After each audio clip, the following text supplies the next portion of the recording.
Good morning, everyone. This is state climatologist Gary McManus with your Mesonet weather report.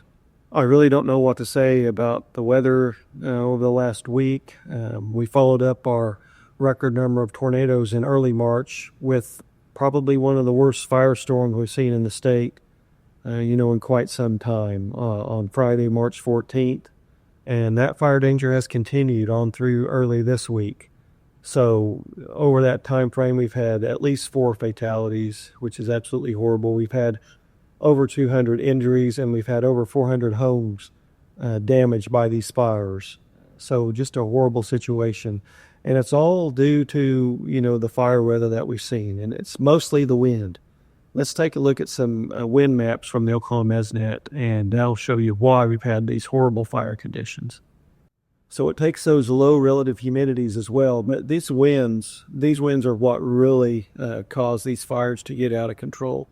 You can see for Friday, March 14th, we had winds across western Oklahoma gusting to over 70 miles per hour in some cases. So a lot of 60 to 70 mile per hour winds.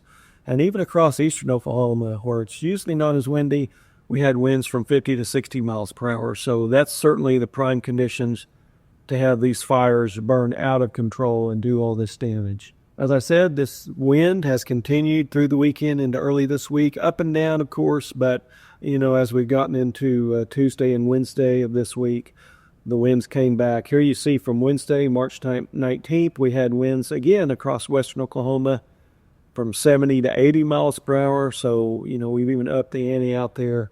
And then, 40 to 50 plus across the rest of the state. So, again, prime weather set up for big-time fires. Also not helping is the drought situation. We have another extended dry period in the state, especially across northwest Oklahoma, and that's where we've seen that drought intensify into severe drought, the darker tan color, and then the tan color is moderate drought, and yellow is abnormally dry conditions. So much of the state is in danger of seeing drought intensify if we don't see some good rainfall over the next week or two. Once again, easy to see why we've had that intensification across northwest Oklahoma. Here you see the consecutive days with less than a quarter inch of rainfall map, and it's up to 4 months now, at least 120 days in that part of the state. Other parts of the state, 10 to 14 days, and of course that adds on by the time you see this. So easy to see why these extended dry spells that we have continue to add to the drought lows, which adds to the fire lows across the state of Oklahoma. Now, the rainfall map from the Mesonet for that 120-day period, we can see, again, northwest Oklahoma, generally less than 2 inches and even less than an inch as you get out into the panhandle. It decreases a little bit to the southeast. We don't get into the greater amounts, surplus amounts, until you get to far southeast Oklahoma, where we see those surplus amounts. We do see rainfall totals from 15 to 20 inches, so at least that part of the state's not in any danger of going into drought anytime soon.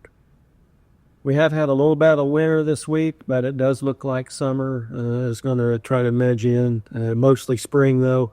We do see for next week increased odds of above normal temperatures, especially across the western half of the state. But again, looks like winter's getting nudged out for a while. Maybe it'll come back. It's always safe to say we'll get a little bit cold in April, but it does look like spring will take over for a little while. I guess the worst map here would be the seasonal drought outlook, and this is through June 30th from the Climate Prediction Center. They do see at least the western 2/3 of the state. At the end of June, they expect drought to cover that western 2/3 of the state. So you see the yellow color, that's where they expect it to develop over the next 3 months. Brown's where it's to persist or intensify. So certainly wouldn't be good news if this map comes true.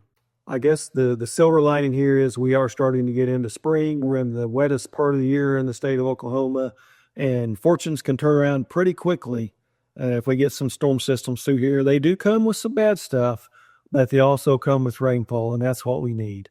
That's it for this time. We'll see you next time on the Mesonet Weather Report.